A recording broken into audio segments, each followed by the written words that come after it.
እንኳን ለ2018 አዲሱ ዓመት በሰላም አደረሳችሁ። ዲኤምሲ ሪል ስቴት ለአዲስ ዓመት አዲስ ፔንታውስ ዲዛይን ያላቸው ቤቶችን ለሽያጭ አቅርቦሎታል። በተለያዩ አቅጣጫዎች 270 ዲግሪ የከተማ እይታ ያላቸውና የጠዋት ፀሐይን እንዲሁም የኮሪደር እይታን የሚያገኙ በሰፋፊ የካሬ አማራጭ ከባለ 2 መኝታ እስከ ባለ 4 መኝታ ይዘላችሁ ቀርበናል። እነዚህ ዘመናዊና ቅንጡ ፔንታውሶቻችን ከታች ዘመናዊ ሞልን የሚያካትቱ ሲሆን ለኢንቨስትመንት ሆነ ለመኖሪያ ምቹ በሆነው ለቡ መብራት መስቀለኛ ጋር ለሽያጭ ማውጣታችንን እየገለጽን ኑ የዘመናዊ አኗኗር ባለቤት ይሁኑ እንሎታለን። ለበለጠ መረጃ ከታች በሚያዩት ቁጥር ይደውሉልን። ዲኤምሲ ሪል ስቴት ደስታው እዚህ ይጀምራል። ጤና ይስጥልን አድማጮች፣ ይህ አዋዜ ልዩ ላልሰማችሁ ነው። ከመረጃዎቹ ጋር አብርሃም መኳንንት ነኝ። እስራኤል አስፈሪውንና ተጠባቂውን የምድር ዘመቻ በጋዛ ከተማ መጀመሯን ይፋ አደረገች። የጋዛ ከተማ መንደር ጀምሯልም ተብሏል። ኳታር ትላንት የአረብና የሙስሊም መሪዎችን በዱሃ ጠርታ እስራኤል ስላደረሰችባት ጥቃት ተነጋግራለች። በዚህ የመሪዎቹ ንግግር አንድ ሚስጥራዊ መረጃም ስለመውጣቱ ሚዲያዎች በስፋት ዘግበዋል። ኢራንም በዚሁ ድንገተኛ ስብሰባ ተገኝታ መደረግ አለበት ያለችውን አቋም አንጸባርቃለችም ተብሏል። የኢትዮጵያ እግር ኳስ ፌዴሬሽን የሀገር ስሜት ግድ የማይሰጣቸው ጋዜጠኞችን ፈጥረናል ሲል በጋዜጠኞች ላይ ብርቱ ወቀሳ አሰማ። በትምህርት ቤቶች በሴት ተማሪዎች ላይ ዛቻና ጾታዊ ትንኮሳ በመምህራንና ተማሪዎች እንደሚፈጸም ኢሰመኮ ገለጸ። የካፒታል ገበያ ባለስልጣን አክሲዮኖችን ያላስመዘገቡ ድርጅቶችን አስጠነቀቀ። ሁሉንም ጉዳዮች በዝርዝር እናስደምጣቸዋለን። አብራችሁን ቆዩ። የኢትዮጵያ እግር ኳስ ፌዴሬሽን የሀገር ስሜት ግድ የማይሰጣቸው ጋዜጠኞችን ፈጥረናል ሲል በጋዜጠኞች ላይ ብርቱ ወቀሳውን አሰምቷል። የፌዴሬሽኑ ፕሬዝዳንት ጋዜጠኛ ደምሴ ዳምጤን ባየንበት ዘመን ሀገሩ ላይ ጎል ሲቆጠር የሚደሰት ጋዜጠኛ አሁን ማየት ጀምረናል ሲሉም ተናግረዋል። ፌዴሬሽኑ የኢትዮጵያ ብሔራዊ ቡድን የአፍሪካ ዋንጫና የዓለም ዋንጫ ማጣሪያ ጨዋታዎችን በሚያደርግበት ወቅት በብሔራዊ ቡድኑ ላይ ጎል ሲቆጠርበት የሚደሰት ኢትዮጵያዊ የስፖርት ጋዜጠኛን ታዝቤያለሁ ብሏል። ብሔራዊ ቡድኑ በሜዳውና ከሜዳው ውጭ ጨዋታዎችን በሚያደርግበት ጊዜም ጎሎች ሲቆጠሩበት የሚደሰት የስፖርት ጋዜጠኛ ማየት እየተለመደ መምጣቱን የፌዴሬሽኑ ፕሬዝዳንት ገልጸዋል። ፕሬዝዳንቱ ቡድኑ የተሻለ ውጤት ሲያስመዘግብ የሚደሰት ደጋፊ እንዳለው ሁሉ በተቃራኒው ሽንፈት ሲያጋጥመው የሚጨፍር የሚዲያ ባለሙያ ተፈጥሯልም ብለዋል። ፕሬዝዳንቱ ይህንን የተናገሩት የባህልና ስፖርት ሚኒስቴር በአዲስ አበባ ስታዲየም የሊግ ጨዋታዎችን ለማስጀመር ከክለቦችና የፌዴሬሽን አመራሮች ጋር በቅድመ ዝግጅቱ ዙሪያ እያደረገ ባለው የምክክር መድረክ ላይ ነው። በትምህርት ቤቶች በሴት ተማሪዎች ላይ ዛቻና ጾታዊ ትንኮሳ በመምህራንና ተማሪዎች እንደሚፈጸም ኢሰመኮ ገለጸ።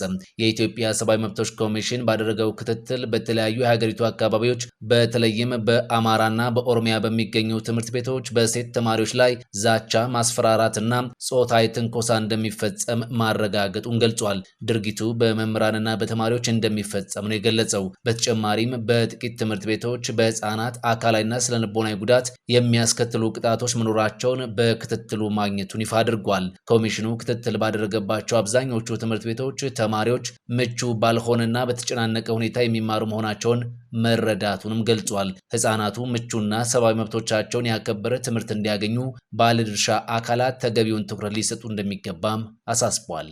የካፒታል ገበያ ባለስልጣን አክሲዮኖችን ያላስመዘገቡ ድርጅቶችን አስጠነቀቀ።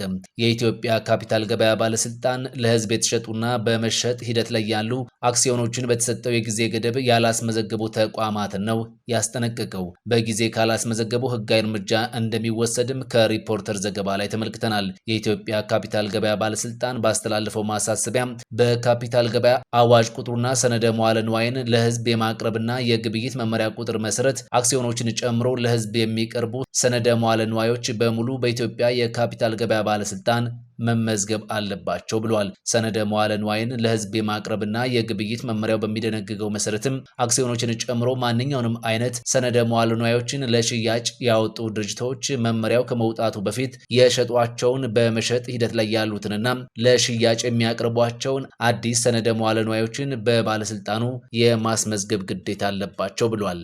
ወደ ውጭ ዜናዎቻችን እናልፋለን።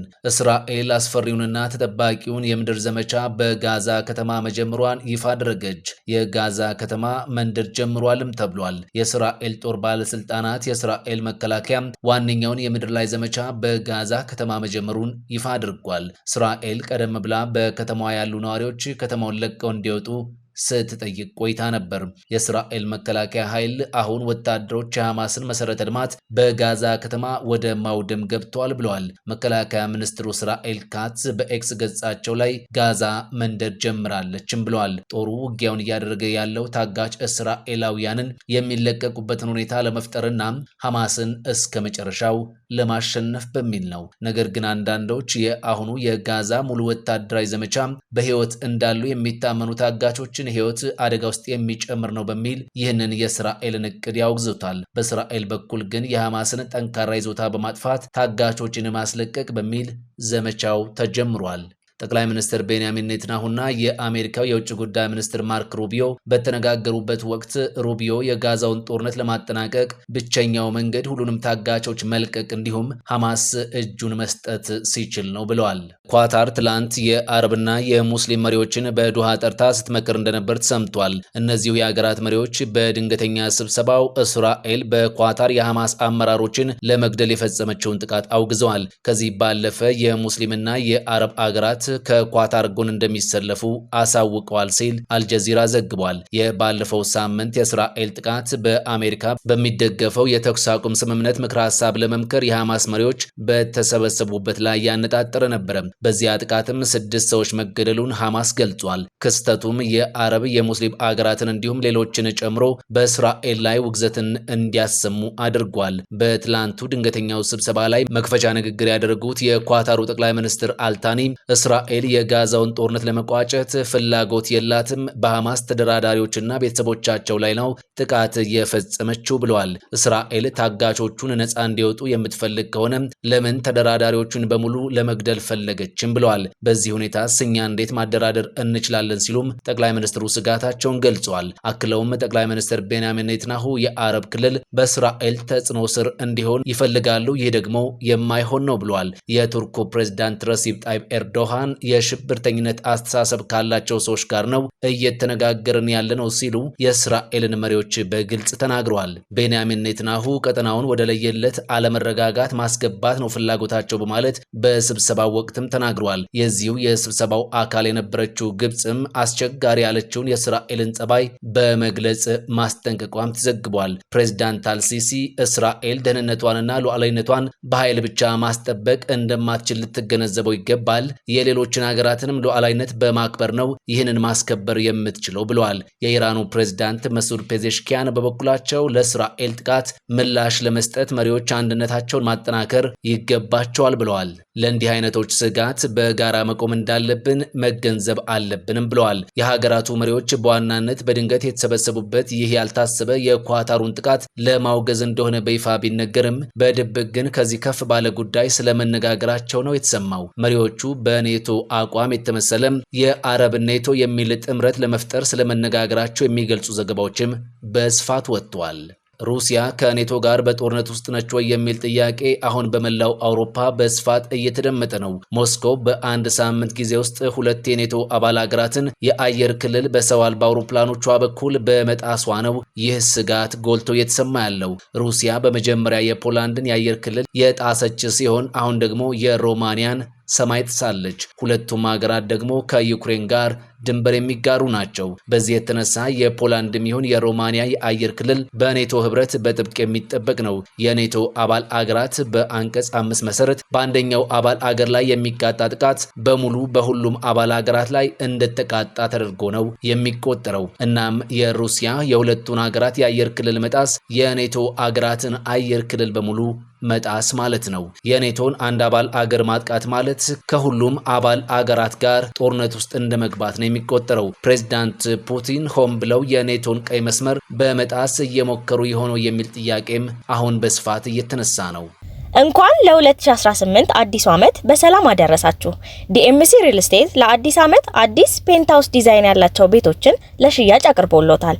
በተለያዩ አቅጣጫዎች 270 ዲግሪ የከተማ እይታ ያላቸውና የጠዋት ፀሐይን እንዲሁም የኮሪደር እይታን የሚያገኙ በሰፋፊ የካሬ አማራጭ ከባለ 2 መኝታ እስከ ባለ 4 መኝታ ይዘላችሁ ቀርበናል።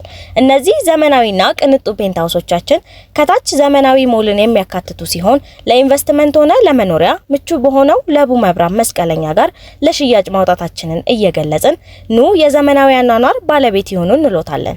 ለበለጠ መረጃ ከታች በሚያዩት ቁጥር ይደውሉልን። ዲኤምሲ ሪል ስቴት ደስታው እዚህ ይጀምራል። ፈጣን ያልተሰሙ መረጃዎችንና ትኩስ የኪነ ጥበብ ዜናዎችን ለማግኘት የቁም ነገር ሚዲያ የዩቲዩብ ቻናልን በመቀላቀል ቤተሰብ ይሁኑ። ቻናላችንን ሰብስክራይብ ያድርጉ። በቲክቶክም አለን። ቁም ነገር ሚዲያ ኦፊሻል ብለው ይከተሉን። እናመሰግናለን። ቁም ነገር ሚዲያ ለቁም ነገር እንሰራለን።